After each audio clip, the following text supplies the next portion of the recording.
Oh, look at that. Yeah. Well, guys, just sort of got up this morning, just after 4:30. As you can see, it's all very quiet, looking a bit bleak and grey. I'll just switch this camera around now so that you're really lucky and can see me. Oh, there you go. Yeah, okay, so as I said, it's 4:30 in the morning, a bit after now. Have one of those nights, where sleep really wasn't just happening for some reason. Don't know why, got no idea. So I thought, well, instead of staying in bed and keeping my wife awake, I might as well come down here, have a bit of a walk, a bit of a talk. It's been quite a while since I had a walk and talk. So anyway, up to date. Last time I spoke to you, we've just moved house. Good morning. And it wasn't a big move. Like as I say, it wasn't very far. We had some removals come in and give us a hand. And I tell you what, one of the guys was great. The other guy was an absolute knob jockey. He wasn't very good at all. I think he was actually probably very good at organising, because he was one of the guys from the office who organises all the runs. But anyway, they got there 4.5 hours late or something like that, and I've seen the way they were starting to load some of my stuff, and I just went, "Oh, you're joking!" Like, you just take the big fridge and the beds and the lounge, dining table, just the big stuff, so that I'll get everything else, because I don't want all my stuff damaged. Anywho, so I did that. I did a fair bit of work there, moving, and obviously, as you know, with our channel, we're living with chronic pain, and I shouldn't have done anywhere near as much as what I did do. A really, really big shout out to a really good mate of mine, Mark Chapman, and his wife. They came past to see how we're going, and he stayed there and helped us all day. And I'm sure they've got better things to do. Morning. But no, so they spent the whole day there helping us. So Mark and Jade, awesome. Thank you very much, guys. We really appreciated that. It certainly made it a lot easier. But anyhow, so I lifted all the boxes, lifted all the crap that I wasn't supposed to lift, and ended up basically not being able to move for about 3 weeks. It's one of those things, this living with pain. You're not supposed to do it. But as a person who's always been quite physical, you just think, yeah, no, I've got to do it to get it done. Shouldn't have. Lesson learnt. And so 3 weeks after that move, I was actually kind of really able to sort of basically get around the house a bit better and that sort of thing. I was pretty much on my medications for about a week and a half of that. So that's what I'm always stating. Try and get off them. Really good if you can get off them. We all know they're not the greatest thing for you, so so if you get off them, get off them. If not, well, you've got to take them when you need to take them. And as I said, I'm not a professional. I'm not your doctor. I'm not my doctor. So for any of your medical staff say you need to be on them, then do yourself a favour and be on them. But don't solely rely on them. Henceforth, why I got up this morning. I've been given a couple of different medications and that sort of thing to use now. They want to try and change some of the meds I'm on, and I think most of you probably find your doctors do that at some stage. They sort of want you to change them, and apparently the new laws with medications that are, when you've been on for a certain time, they're really trying to get you off them so you don't get addicted to the pain meds. Again, that's what we talk about here on the channel. Let's not get addicted to it. Let's do what we can to avoid getting addicted. Man, I'm just sitting on the ground. There's heaps of birds gaggling away over there, and it's so peaceful down here this time of the morning. One of the other reasons I got up so early, I came down for a walk yesterday at about 7:30. Dropped my wife at work and came down to the lake for a walk. Halfway around the lake, I checked the temperature. It was like 31 degrees before 8 o'clock yesterday morning, so we were 31 degrees Celsius. It was pretty warm, so I thought, well, okay, when you're doing that, you can really only do one lap. If I come down early enough like today, I should be able to get in 2 laps quite comfortably before it starts to get warm. Although, looking at the clouds we've got today, it probably won't even, it'll still get warm.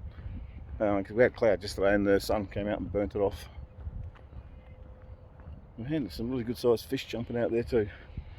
Yeah, so getting back to it, they sort of put me on some different medications to try, because they want me to try and avoid getting addicted to the meds I'm on. Well, I've been on them for quite a long time. I'm not addicted to them because I control them, but that's what they stated. So they put me on some different medications at lower doses, and they said, how'd that go? And they asked me if I could take them for a month, which I did at low dose, and that didn't do much at all. Morning, how you going? Morning, how are you? Yeah, that really didn't do very much at all. So they then said, right, we'll put you on the next dose up. G'day mate again. Because that dose is the full dose. So we took that, and again they asked me to be on there for a month. So I stayed on them for a month, but they interfered with me really badly. This medication, it was making my stomach do weird things, like you're afraid to walk out the door in case you crapped yourself. It was horrible. So and look, this is why I say this stuff. That's why I say it raw. This is what it does to you. You do have these effects sometimes. Sometimes you don't. Sometimes you have nothing, and it's bloody wonderful if you don't. But with these new tablets, I'm not going to name them. I don't need to name them, because it can be any medication. These tablets might have adversely affected me like they did, but to you or someone else, may not have any effect whatsoever. So that's why I don't necessarily want to name them for any of the tablets that I take. I think I told you what my main painkillers are, but that's only because that's what I'm on, just to see if anyone else is on the same things. So anyway,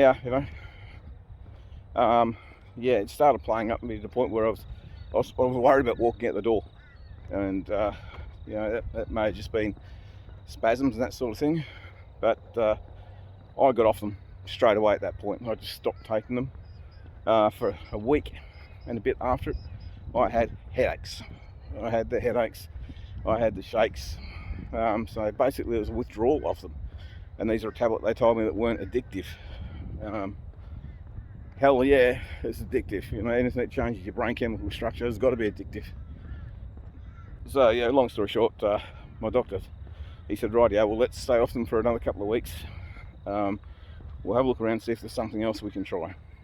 So lo and behold, I've been given some other ones, and they don't work because I haven't taken them yet, and I'm still debating whether I should. But to do the right thing by the medical people, I'll give them a go, and good luck. They might work better than the last ones. So that sort of stopped me walking and everything. Good morning. And again, they sort of make you very lethargic. Do you guys get that feeling sometimes? You take some tablets, you want to do something, you stand up to do it, and then you just sort of go, no, and you sit back down again. And that's what I got like on those things. So for about a month and a half on them, I didn't even get out for a walk. I think just once on the Saturday mornings I'd come down to see the boys at the Gold Coast Men's Walk and Talk. Big shout out to Adam and the boys. Saturday's coming up, so I'm looking forward to seeing you again. We meet down here at Damien Leading Park every Saturday morning. It's used to be 7:30, but we're kicking off at 7 now because it is getting warmer. I reckon some days we'll probably kick off at 4. It is getting pretty warm. But so if anyone's watching and you want to come down for a walk, come down. We're just a group of blokes who get together. We walk around the lake, I've said it before, and we just dribble crap. If you've got something on your mind, just say it. Yeah, no one's going to say idiot. We'll listen. The person you're talking to will listen to you wholeheartedly, and you won't get a crazy answer because that person might have the same problem. Who knows? Again, I'm on my phone again today, guys, so it's a bit shaky because I'm walking. I'm not going to blame the equipment. That's probably my shaky hand, and the fact that I'm probably not supposed to walk and talk on a telephone. Like with the camera going, because it is a bit wobbly. We're on the Saturdays. We'll come down here. So if anyone wants to come down, please come join us. It's good fun. Wait for a coffee, go for a walk, stop halfway around to wait for anyone that might be struggling a little bit. and then we continue walking from there. So this is just so this video was more so just to let people know that hadn't put a video up basically because of the move and the medications, what they're doing. But it's also to say to people, you know, if you've got a problem with your meds, don't stay on them just because the doctor says you have to.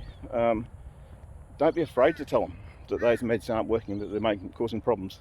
Warning, because the more we do that, the better care you'll be able to get from your doctor, because I'm sure he doesn't want to give you tablets to make you sicker. Or maybe some would, I don't know. But morning. Maybe mine did because he wants to buy a Tesla or something like that. I don't know. Good on you, Ish. That's my doctor. He's a good bloke. Dr. Rashid, great doctor. He's a good guy, and you can have a joke with him. So yeah, no, he's a good bloke. He's been looking after me. And he does the same thing, you know. I go in there if I say something about my meds. First thing he does is, you know, does my sort of, you know, the ECG machine, not the ECG, the blood pressuring machine they pump up my hand.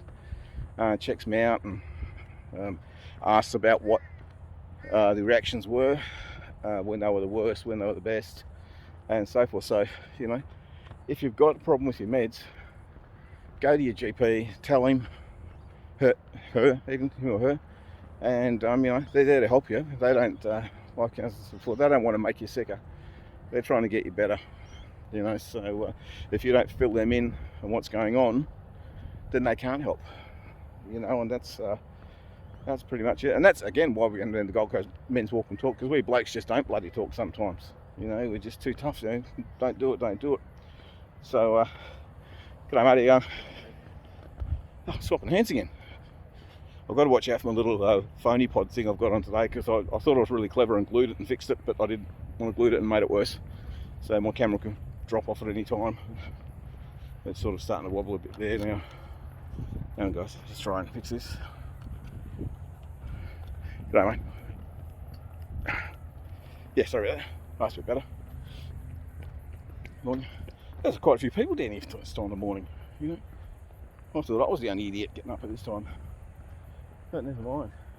Sort of about the men not talking. As I said to my wife, we were talking about one day. We just sort of driving the car and said, you know, it's I think we'd watched the show or something, a documentary, and it was about sort of Scottish people and sort of family statures. Get off. Positions and sort of thing in the family. And as I said to my wife, I said, I can always remember being told that you know, one day I'm going to be the boss of the family, because I'm basically the only male child that had been born in my family for years. So I was the cornerstone to carry on the name. And I don't know whether it's a Scottish thing or not, but that's what Mum said. You know, you're the man of the family. You know, you don't cry, you don't show your emotions, you keep it together to keep everyone together. Morning.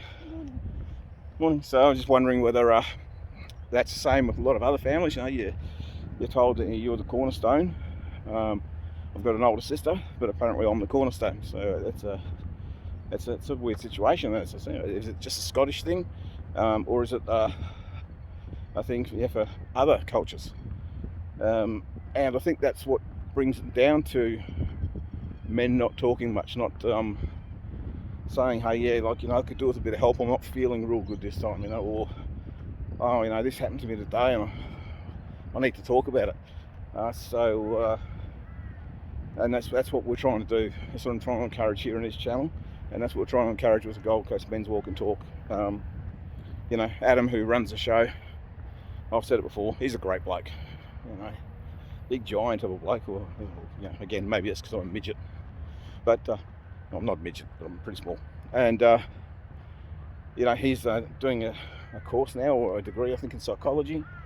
So his phone is always open to anyone that sort of wants to talk to him, and you know, kudos to him. It's I think we all appreciate it. I know I do. It's sort of helped me a bit with when I was going through my problems. You know, as I said before, I've been diagnosed with PTSD, and I've got trigger points, and I'm just working out what those are. And yeah, dealing with government bureaucrats is one trigger point that I have. So now I've got this little bug, keeps flying around trying to land on me. He's got wings, he can fly, doesn't have to land on me and make me heavier. So yeah, so sort of talking about it and talking to your family about it, especially with adverse medications. Like you could be sitting there, your wife wants to do something, or your partner wants to do something. Your husband, boyfriend, girlfriend, cousin, aunt, uncle, whatever wants to do something, and you're just like, no. After a while, they can begin to think that you're not interested in them, and that's not what it's all about. Morning. And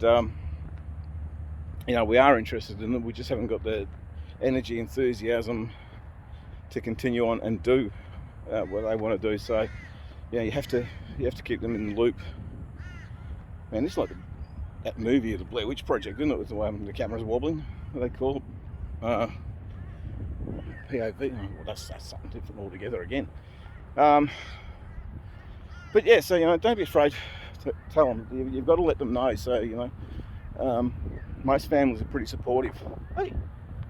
And I'm pretty sure that they're going to try and help you out, because no one wants to see a member of their family hurting from something, whether it be from pain or just from holding things in. That certainly doesn't do you the world of good. Best thing to do with that is let it out and talk. So I guess that's it for the day. I've rambled on enough, annoyed just enough. Today's the 3rd of December. I think it is 3rd or 4th of December, Thursday. So not long till Christmas. Hey, and COVID's over. Well, not over, but a lot of restrictions have been lifted and that sort of thing, so you can start to see your families and that again. So really make the most of it. Go and see your families. Go and touch base with a loved one that you haven't talked to for a while. Check on them. They might be in the same boat. They just might need a shoulder to cry on, or just someone to talk to. Even a mate. If you've got a mate that's just not handling things well, spend 5-10 minutes of your day just to ask them, how you going? Do you need a hand up? Can we help you in any way at all? Is it is there something we can do? Or do you just want to go out and have a hit of golf or something like that?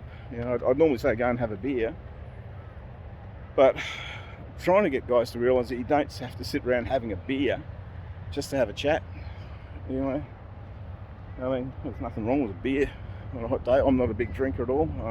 If I do have a drink, I like to sip on a whiskey, and 1 or 2 whiskeys will do me all night, because that's just what I just don't drink anymore. I just don't really enjoy it. Yet, if any of my mates say want to go for a coffee, I'm the first one. I'm sitting on the table waiting for them. So take your mate out for a coffee, take your family member out for lunch or something, or just invite them over to your house, give them a piece of raisin toast with a coffee. Who doesn't like raisin toast?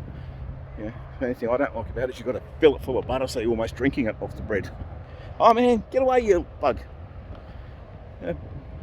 Bug's annoying me. Okay, my camera thing's about to break again. So anyway, guys, as it is getting close to Christmas, have a really Merry Christmas. I hope you stay safe and travel well. And again, touch base with someone. Just, like the old "Are you okay?" day sort of thing. Well, let's make "Are you okay?" day every day. Why make it just one day a year when you ask your mates if they're okay? So anyway, I'm off. We've got a big Christmas feast coming up. We've got to go spend money buying food and that sort of thing for it. Then they'll eat it, then they'll all run away, then I'll have to clean the dishes. Fine, that's Christmas. So anyway, stay safe, keep in touch, look after yourselves, and we'll talk to you soon. Bye now.